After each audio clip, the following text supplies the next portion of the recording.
Today we will explain about stress and intonation. For course basic English listening untuk lekturnya Miss Anis Komaria MPD. So kita bakal jelasin itu tentang stress and intonation, penekanan dan intonasi untuk mata kuliah basic English listening. This our group member. Yang pertama ada saya Muhammad Taufik, lalu ada Wasi Arzakana, terus yang ketiga ada Sulistiawati, setelahnya ada Savitri Yastin, dan terakhir ada Lina Romdiani. I will explain about stress and intonation. Stress and intonation in English are important elements in communication that affect the way the message is understood by the listener. For the first important of stress.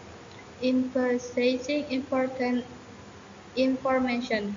Stress is used to emphasize key words in sentence, thus helping the listener understand the most relevant information.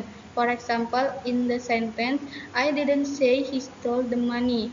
In the emphasis on a certain word can change the overall meaning of the sentence. Okay. Differentiate the meaning of words. Placing different stress on the same word can change the meaning of the words. For example, record as record and record. Show how stress determines on the meaning.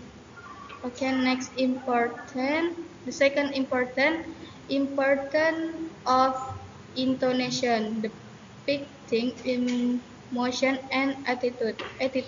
Intonation reflects the speaker's emotion and can show attitude or feelings such as confusion, enthusiasm, and uncertainty.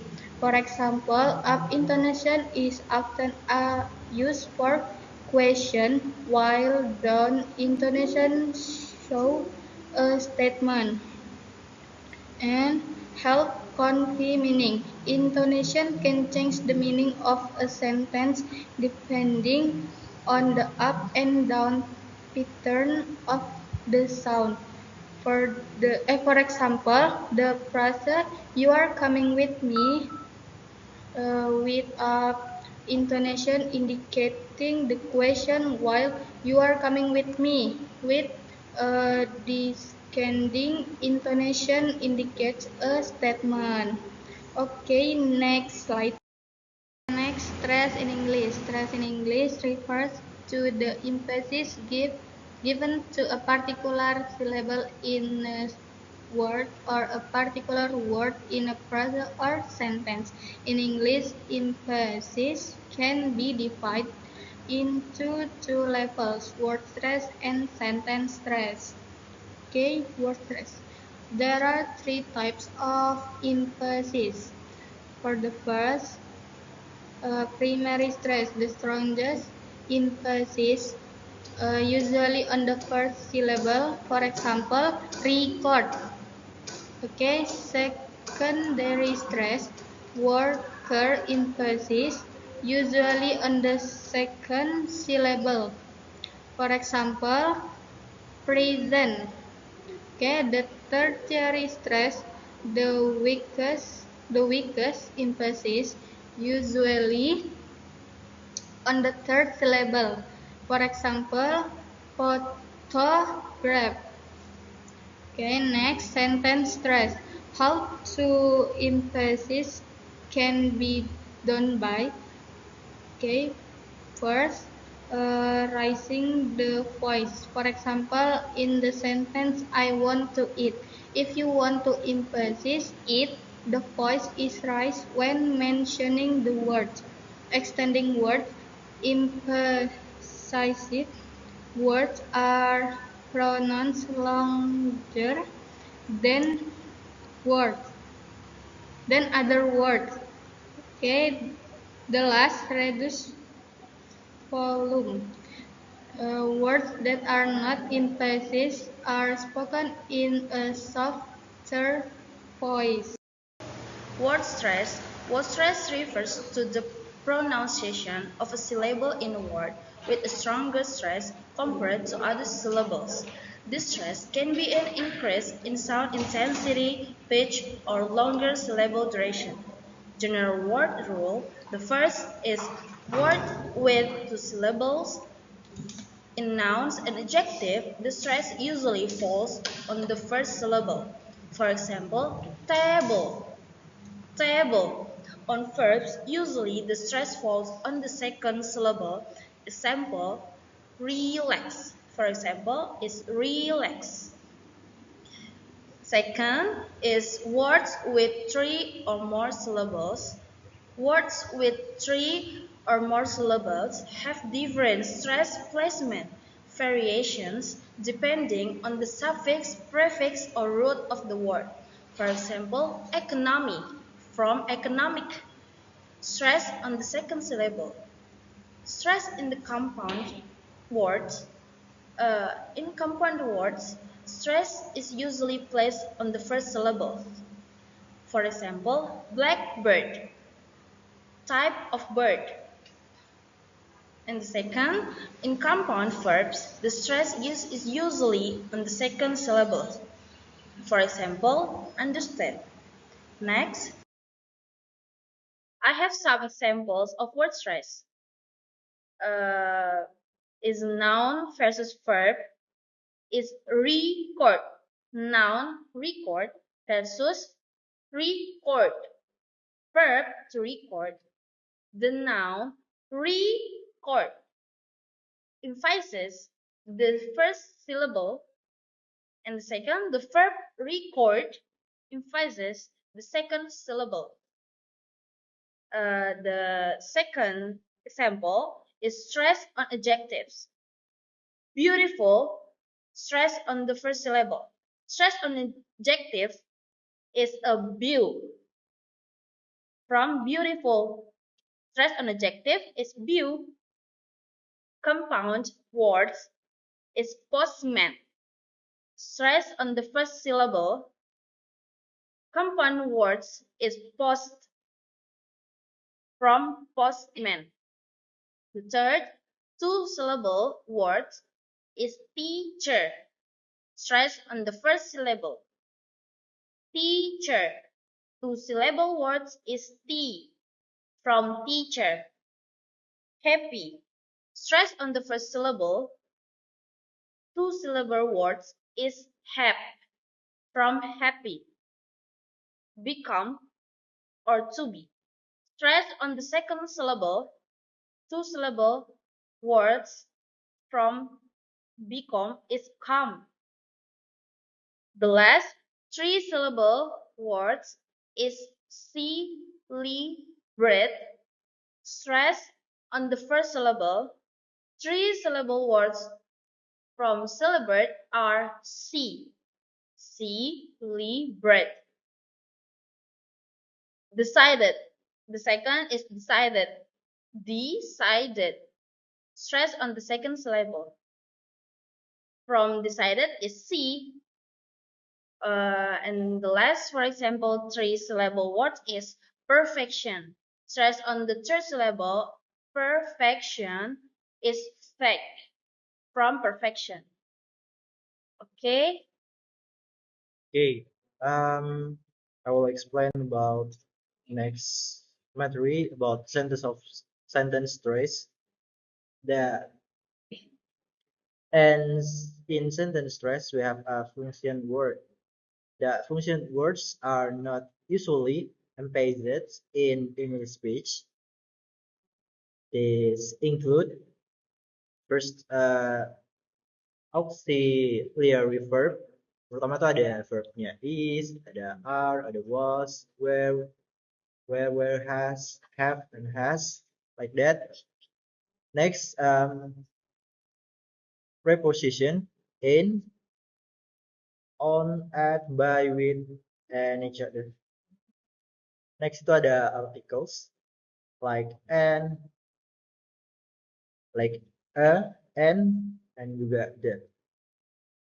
Terus connection word itu ada conjunctionnya kayak kata penghubung kayak contohnya like and, but, or use other pronouns like I, you, he, she, it, we, and they. So next is content word. The content word are usually emphasizing these include verb, adjective, adverb, and noun.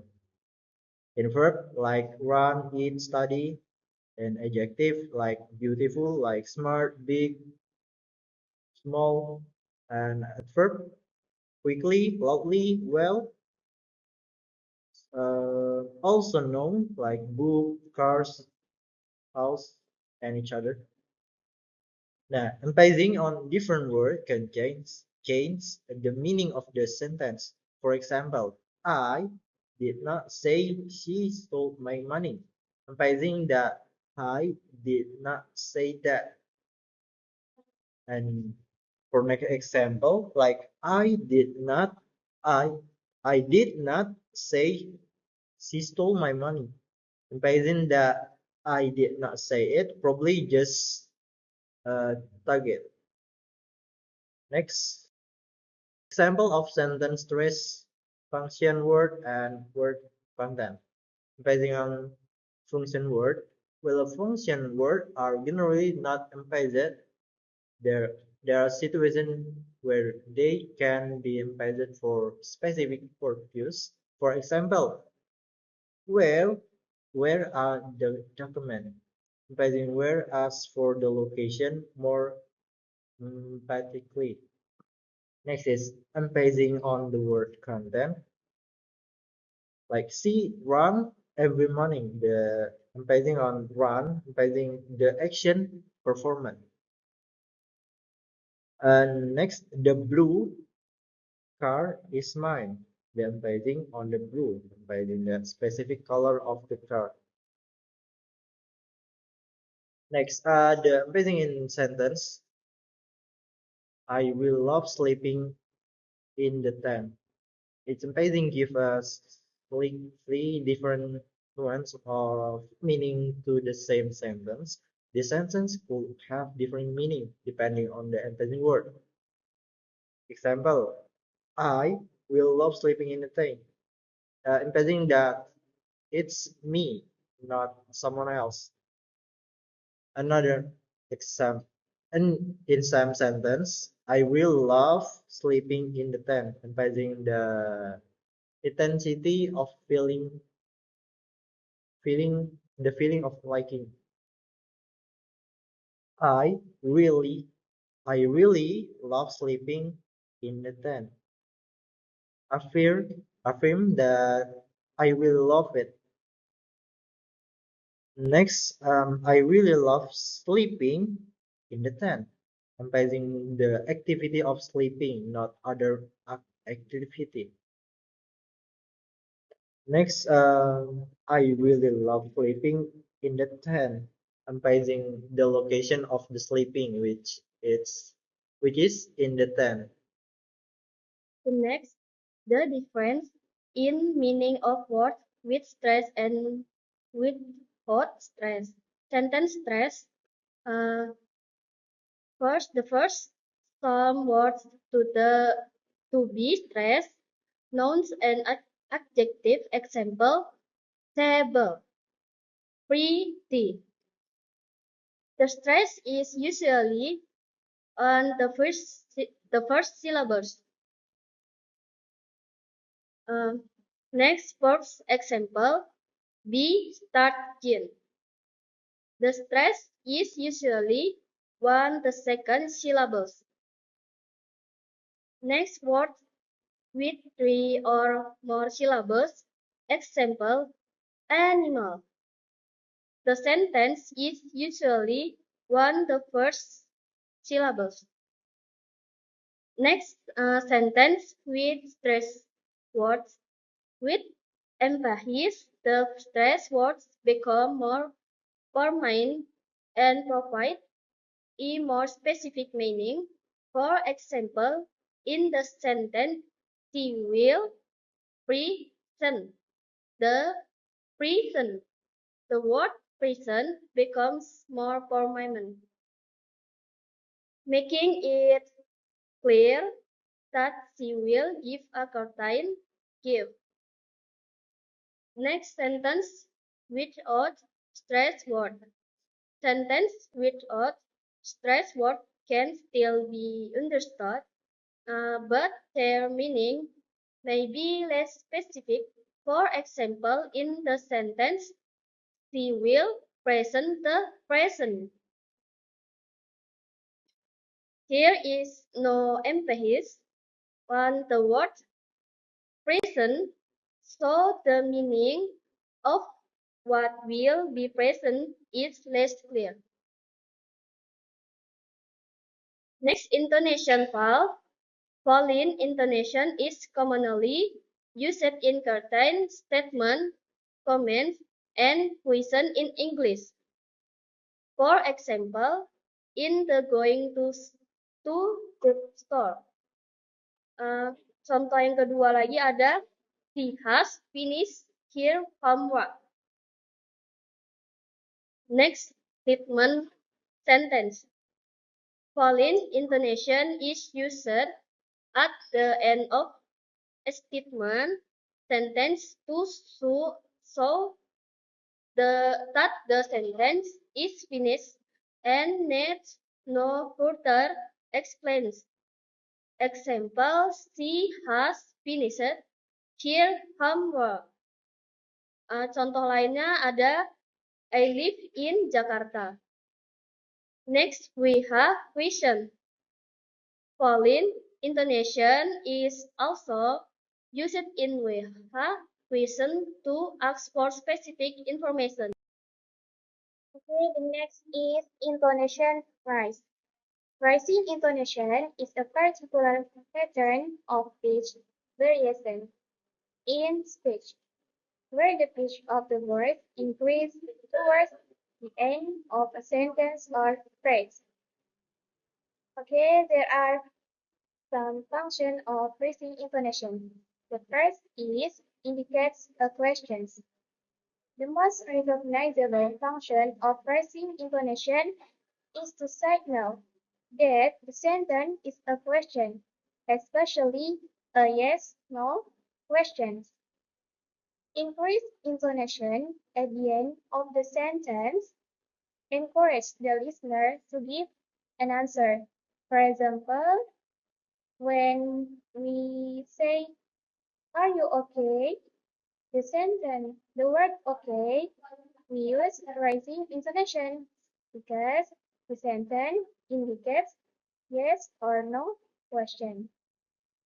The second function of rising intonation is expressing uncertainty. To express uncertainty about something, the speaker can use a rising intonation at the end of the sentence.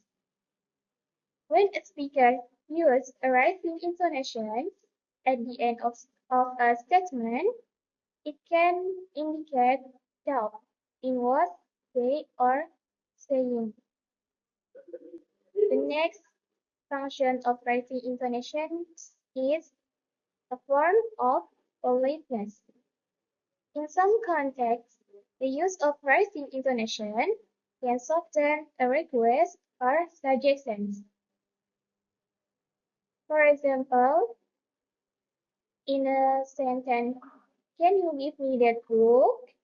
The word book, we can use rising intonation because the sentence indicates form of politeness. We use form of politeness that making it sound more polite. And uh, and next function of rising intonation is a request for clarification. When we want to express a clarification, we can use a rising intonation at the end of the sentence. When seeking clarification on something said earlier, the speaker may use rising intonation to show that they do not fully understand.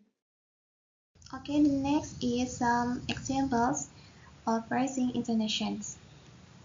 Do you like cooking? And do you like coffee? Both of the sentence using of rising intonation at the end sentence because the sentence is expressing yes or no questions. And the next example is I think he might be late. And is it possible that he has asked? Okay, both of the sentence the both of the sentence using operating intonation because the sentence is expressing uncertainty. And the last example is you said we meet at 6. What exactly do you want? Both of the sentence using operating intonation at the end sentence because the sentence requests for clarifications. Okay, the next is intonation, fall, and rise. The rise fall patterns indicates that the speaker has not yet finished their talk, often used in longer sentences. The initial rise signal continuations, while in the fall indicates completions. Okay, here are some examples about falling and rising intonation.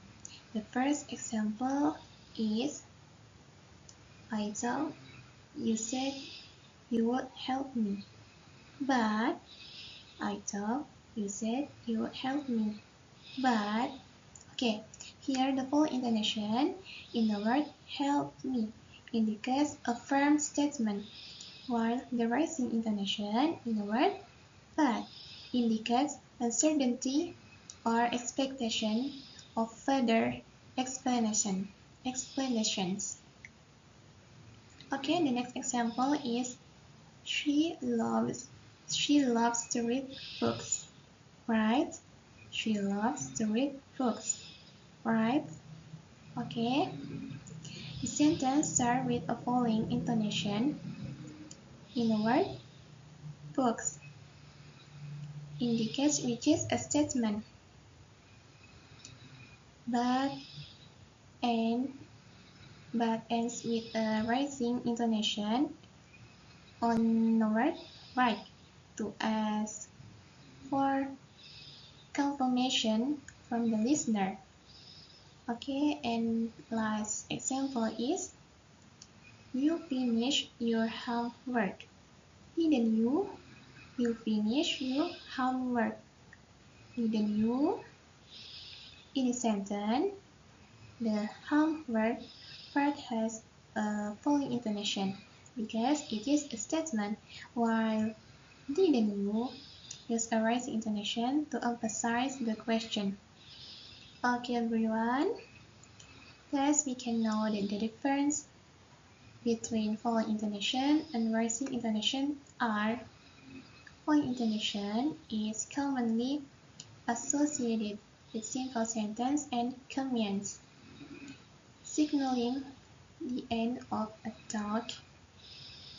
It conveys certainty and finality, while rising intonation typically occurs at the end of yes or no question, indicating uncertainty or a request for confirmations.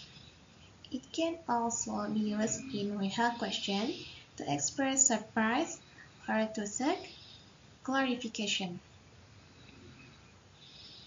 And falling intonation is usually signaled by a downward arrow, while rising intonation is usually signaled by an upward arrow. Falling intonation by a downward